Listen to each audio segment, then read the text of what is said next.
Et voici votre animateur, Sabening.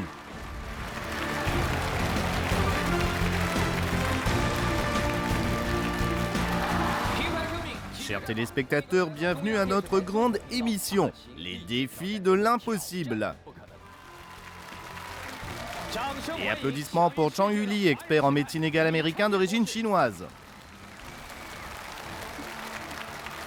La star de musique folk chinoise, le chanteur Wei Qin-shou.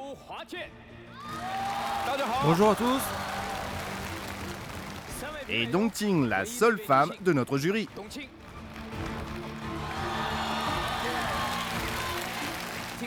Aujourd'hui, avec les membres de notre jury et nos spectateurs, nous allons être les témoins de défis impossibles.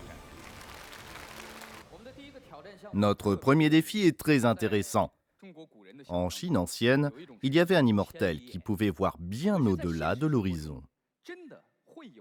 Mais dans la vie réelle, est-ce que cela est bien possible ? Eh bien, laissez-moi vous dire que l'équipe de notre émission est partie aux 4 coins du monde pour rechercher ces personnes dignes de légende. Et finalement, sur les hauts plateaux de l'Afrique de l'Est, nous avons trouvé un Maasai. Sa vue exceptionnelle correspond parfaitement aux critères de notre émission. Regardez l'écran.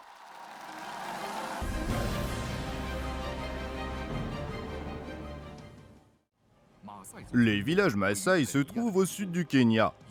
Ce peuple de pasteurs compte également de valeureux chasseurs. Bien qu'ils aient gardé un mode de vie primitif jusqu'à aujourd'hui, on dit que c'est l'ethnie qui a la meilleure vue de toutes les plaines africaines.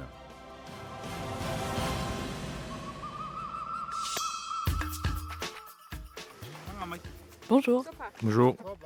c'est vous le chef ? Après avoir appris notre venue, le chef a accepté que nous filmions sa tribu. La seule personne du village parlant anglais nous a accompagnés. En apprenant qu'on recherchait la personne avec la meilleure vue, tous les gens du village ont pris leur courage à deux mains pour passer l'épreuve. Règlement: un examen ordinaire de la vue se fait à 5 mètres de distance, mais nous le ferons à 15 mètres. Le candidat qui pourra voir clairement la dernière ligne sera le gagnant.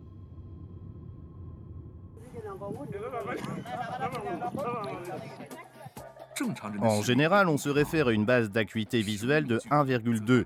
Mais à 15 mètres de distance, l'acuité visuelle de l'individu est multipliée par 5.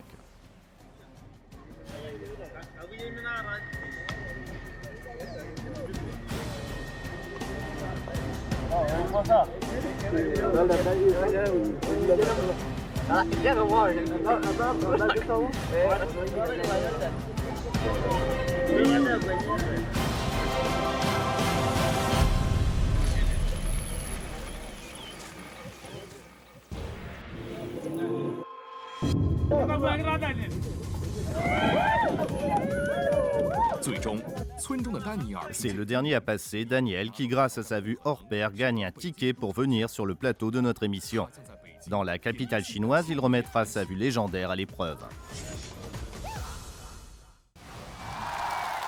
Et applaudissements pour notre challenger Daniel.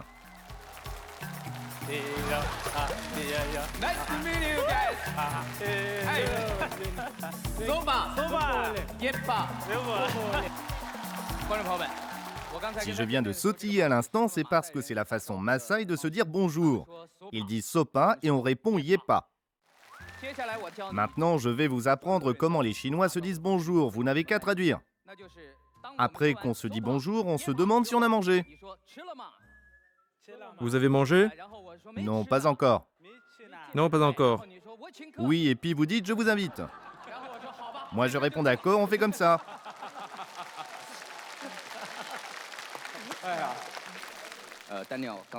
Tout à l'heure, Daniel m'a dit, c'est vraiment quelqu'un d'attentionné, qu'il avait apporté 3 cadeaux pour chacun des membres du jury.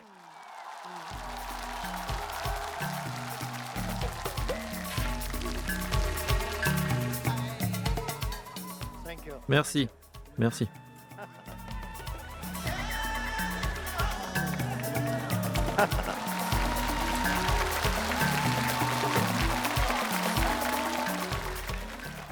Dites-nous un peu ce que représentent ces 3 objets. Ils ont une signification spéciale. Le sceptre que vous tenez dans vos mains est l'insigne du chef. Vous êtes au sommet de la hiérarchie. Vous voyez, je suis le chef. Le bracelet que vous portez, c'est ma mère qui l'a fait. Il n'existe que dans mon village. Vous êtes particulièrement élégante avec. Et c'est pour ça que je voulais vous l'offrir.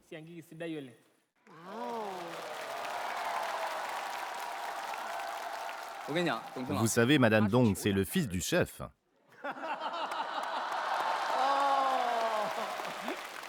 D'accord. Et alors? Et il m'a dit que sa famille possédait des milliers de vaches. Et vos enfants pourraient avoir une excellente vision. C'est se projeter un peu loin, Monsieur Li. Maintenant, je dois vous annoncer que le défi ultime de Daniel se déroulera sur la Grande Muraille.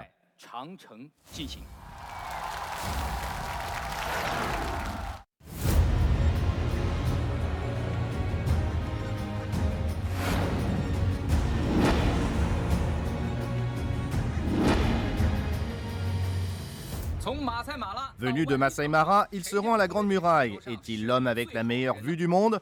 Il a presque traversé la moitié de la planète pour tester ses capacités sur un lieu où autrefois on allumait des torches pour communiquer.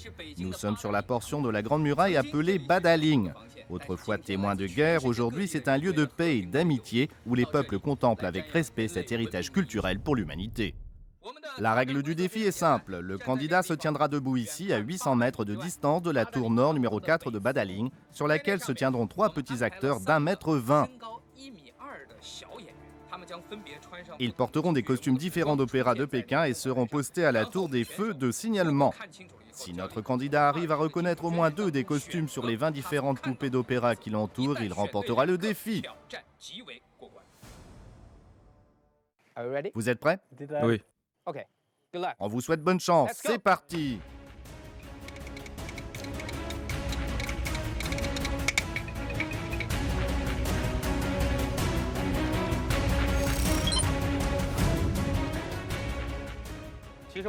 Moi aussi, j'ai une super vue, mais à l'époque, il me manquait un chouïa pour devenir pilote de ligne. Mais c'est grâce à ma vue que je peux admirer ces magnifiques fortifications. Afin que les téléspectateurs comprennent bien ce qu'implique le défi, nous allons utiliser des jumelles pour vous montrer à quoi ressemble une image à 800 mètres de distance. L'acuité visuelle des gens ordinaires est de 1,2, mais avec une acuité de 6, comme pour Daniel, l'image ressemble à ça.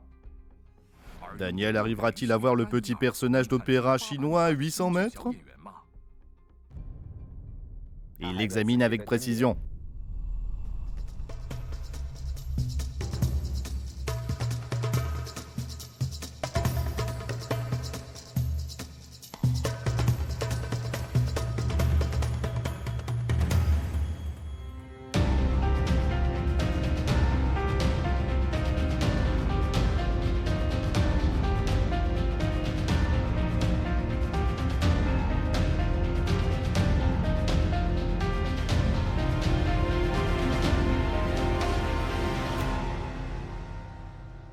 Quand vous aurez fait votre choix, dites-le moi. D'accord, c'est celui-là. Le premier, vraiment, vous êtes sûr? Oui.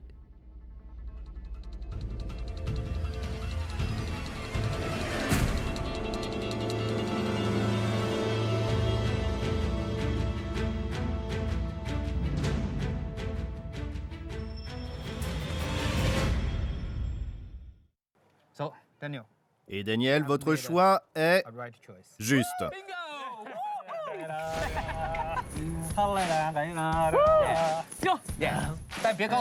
Mais ne vous réjouissez pas trop vite, ce n'était que la première épreuve et il vous en reste encore 2. Alors le jeu continue. D'accord. C'est parti.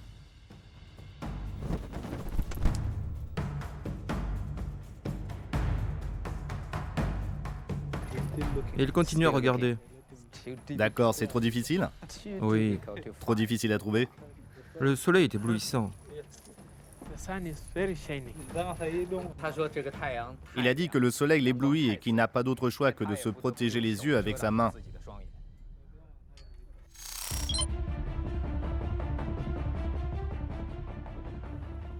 Alors? Vous trouvez?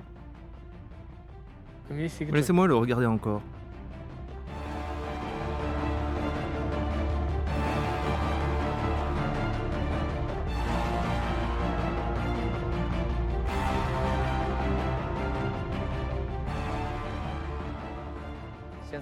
Le degré de difficulté du défi se corse pour notre candidat car le soleil continue de monter alors que nous sommes déjà à contre-jour.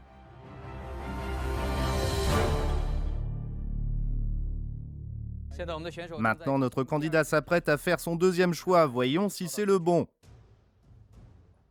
Moi, je connais la bonne réponse.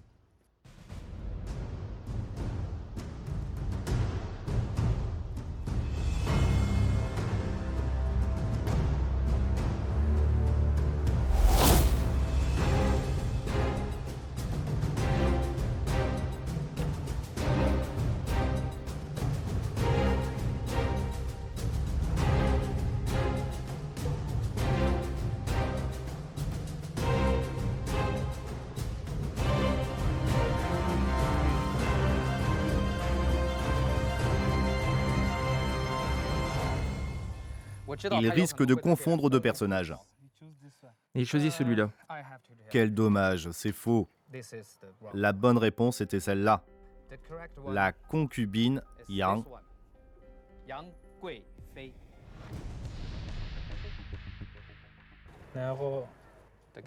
C'est vrai que les couleurs sont très proches.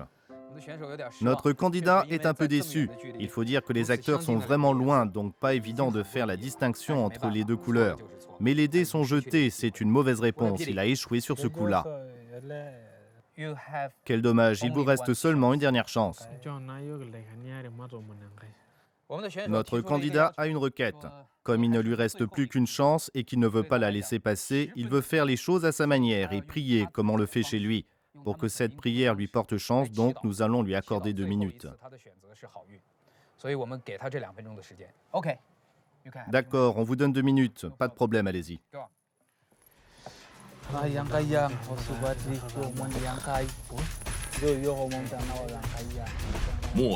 Le fait qu'ils ne connaissent pas ces costumes d'opéra et qu'ils soient en plus éblouis par le soleil constitue des obstacles pour Daniel. Mais les règles du jeu sont claires. Il doit désigner un troisième personnage d'opéra pour relever son défi. Mais Daniel réussira-t-il à saisir sa dernière chance? Nous leur souhaitons bonne chance.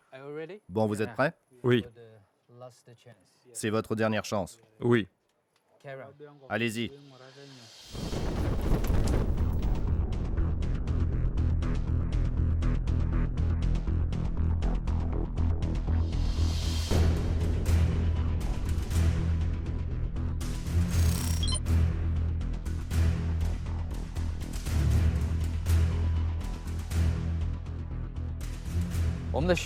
Notre candidat est maintenant très prudent sur son dernier choix, car après tout, c'est sa dernière chance. Tout va se jouer là-dessus.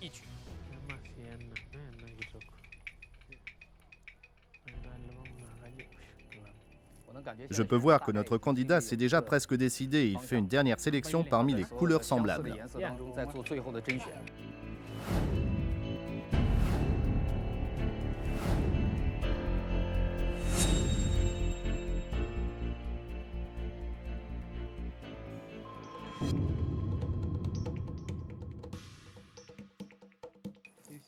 Il choisit celle-ci.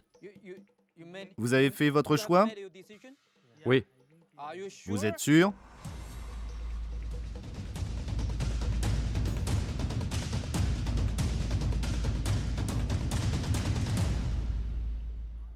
C'est celui-ci? Oui. C'est sa dernière chance. Oui. D'accord, notre candidat a l'air parfaitement sûr de lui. Et c'est après un difficile examen des figurines qu'il a fait son choix. Mais est-ce que ce sera le bon? Je vais mettre la figurine dans une boîte, la ramener sur le plateau et vous annoncer la réponse. Daniel va-t-il finalement remporter ou perdre le défi que nous lui avons fixé sur la Grande Muraille? Selon les règles du jeu, si la dernière figurine qu'il a choisie n'est pas la bonne, il aura malheureusement perdu. Mais va-t-il se produire le contraire?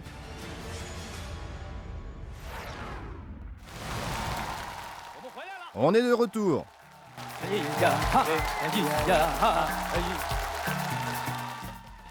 Comme on dit, celui qui n'est jamais allé sur la Grande Muraille n'est pas un brave. Mais ça nous a bien fait suer. Sur place, Daniel a fait un bon choix et a commis une erreur. Donc sur les 3, y en a-t-il au moins 2 de justes? La réponse se trouve dans cette boîte scellée. Quel personnage a-t-il bien pu choisir? Avant d'ouvrir la boîte, applaudissons chaleureusement sur notre plateau un petit acteur d'opéra chinois.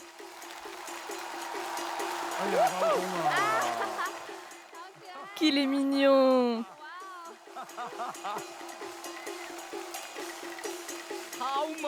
Quel bout de chou! C'est le seigneur Bao le plus mignon de tous les temps.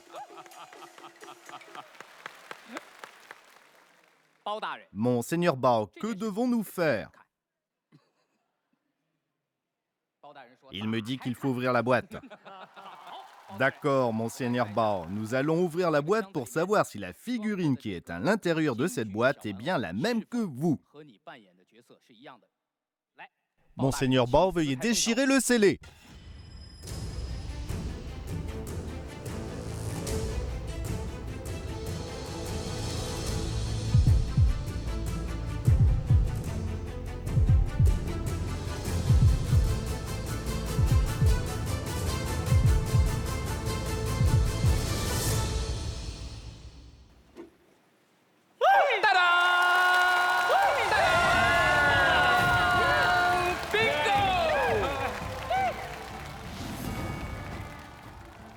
Et applaudissements pour Daniel qui a gagné.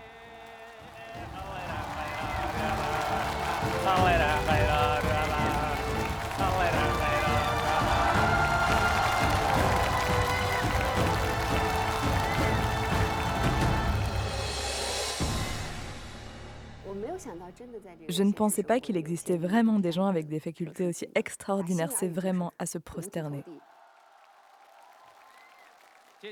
Comme vous avez gagné, d'après les règles du jeu, c'est le moment de vous confier aux membres du jury. Quant à moi, je vous attends dans le Panthéon. Je vous souhaite bonne chance. Merci, merci.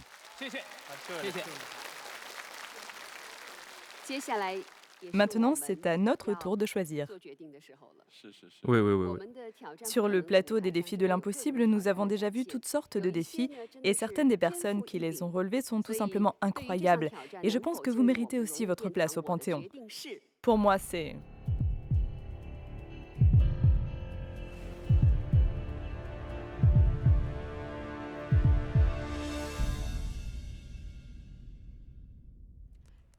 Oui.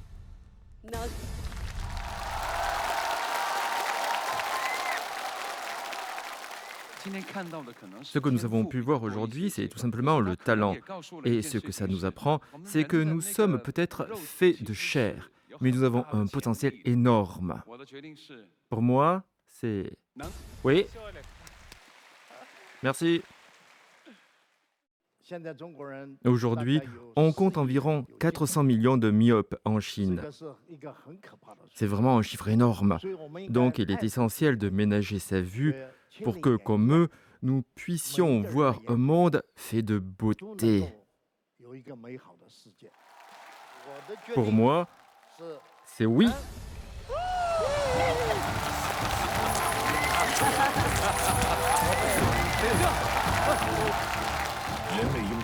Les êtres humains ont un potentiel illimité. Sur les hautes plaines africaines, des millions d'années de sélection naturelle et d'évolution génétique ont accordé au peuple Maasai une vision extraordinaire. Daniel est le meilleur d'entre eux et peut désormais entrer dans notre panthéon.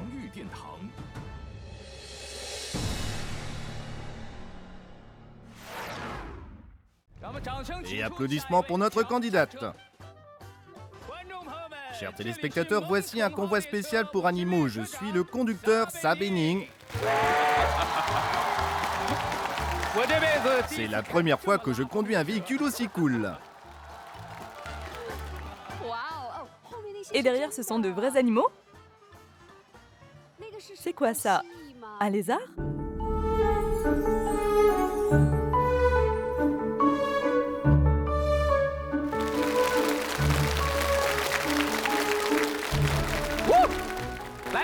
Et applaudissements pour notre petite passagère, attention.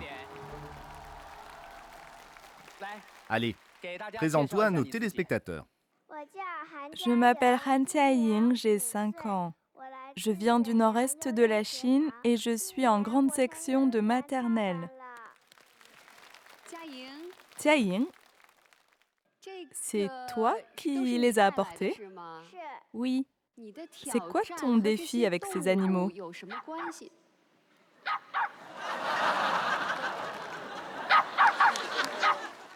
C'est quoi le nom de cet animal? Xiaosa. Attends un peu, le défi va bientôt commencer. Donc tu vas relever le défi avec ces 5 animaux, c'est ça? Oui. Et qu'est-ce que tu vas faire, dis-nous? Je vais faire dormir les animaux.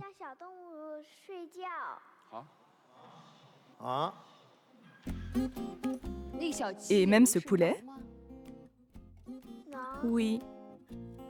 J'ai hâte de la voir endormir une grenouille. Au fait, elle va les faire dormir les uns après les autres ou en même temps? Les uns après les autres. Oui, les uns après les autres. Il ne suffit pas qu'elle dise dormez pour que les 5 animaux s'endorment, n'est-ce pas? Bon, allez, applaudissements pour notre petite candidate. Assistante, venez.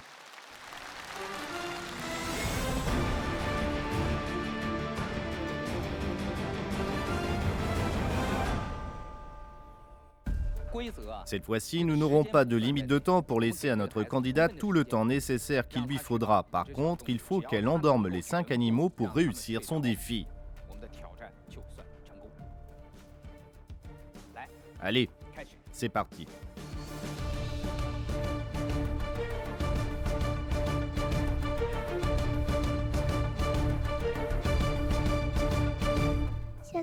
Xiaosa, dors.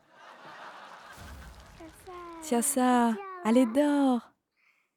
Dors, Xiaosa. Xiaosa, Xiaosa, dors.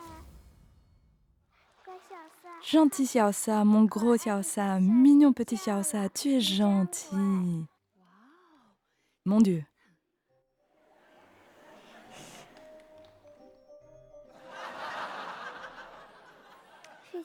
Allez, dors, mon petit lézard. Gentil lézard. Dors. Dors. Gentil lézard. Dors. Dors, gentil lézard, dors. Allez, mon bébé.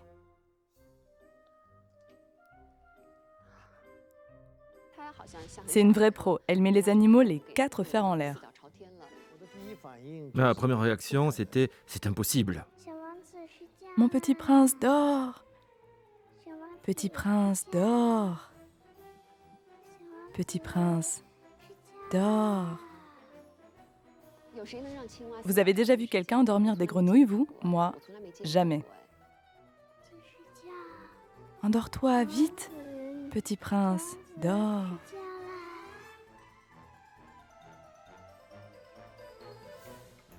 Cocorico, dors. Et ce que vous attendez tous. Cocorico, tu es bien sage, dors. Bébé, pourquoi tu te lèves? Bon, je vais te couvrir, bébé. On recommence. Dors. La grenouille se réveille. Bébé, dors. Je te mets à l'abri de la lumière. Cocorico, qu'est-ce qui se passe aujourd'hui? Tu as peur d'être sur scène? Le poulet se réveille et la grenouille aussi. Xiaosa commence aussi à se réveiller. C'est vraiment drôle. Dors, mon poulet. Ne regarde pas la lumière.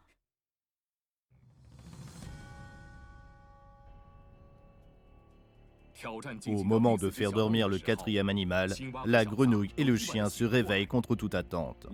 Notre candidate âgée de 5 ans arrivera-t-elle à rattraper la situation pour gagner?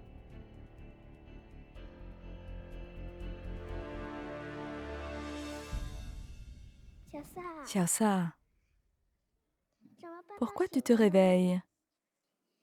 Allez, mon bébé, dors. Gentil Xiaosa, mon gros Xiaosa, mignon petit Xiaosa, dors, tu es gentil.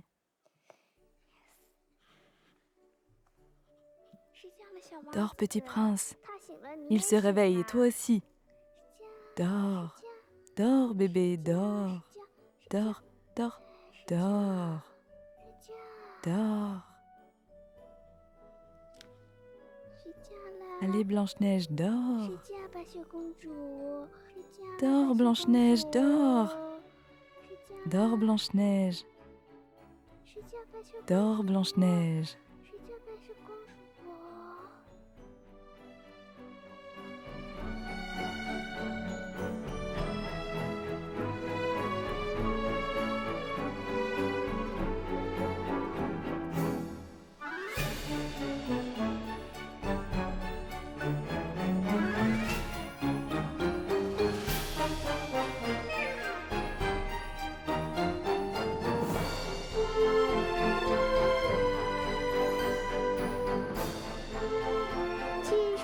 Réveillez-vous.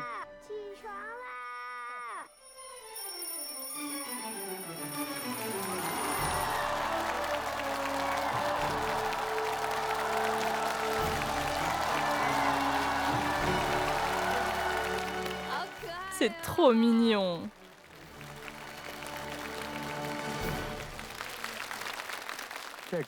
Je suis en nage. Je la trouve vraiment incroyable. Mais comment tu fais ça? Ce sont des animaux que tu élèves toi-même, n'est-ce pas?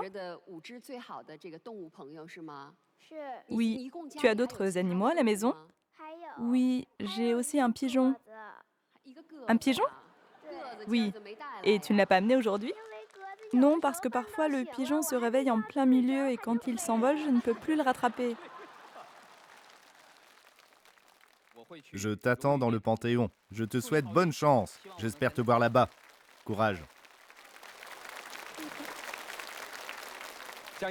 Ma petite Jiaying, je te remercie beaucoup de nous avoir offert un défi aussi beau, aussi magnifique. Mais en tant que père, je pense que te faire entrer au Panthéon représenterait un fardeau trop lourd à porter pour toi. Moi, je préfère que tu continues à être en compagnie des animaux, à jouer avec eux, et que tu passes une enfance heureuse, d'accord? Donc ma décision est non.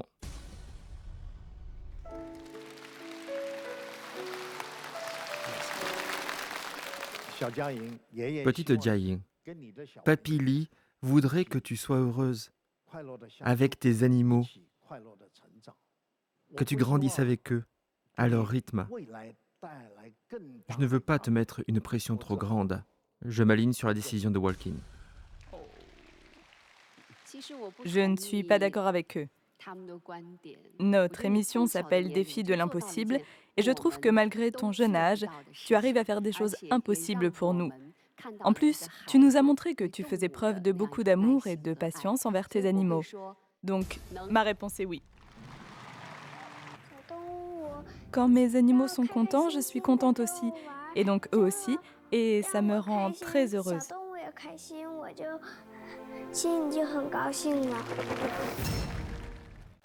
Merci d'avoir suivi notre émission. À la semaine prochaine.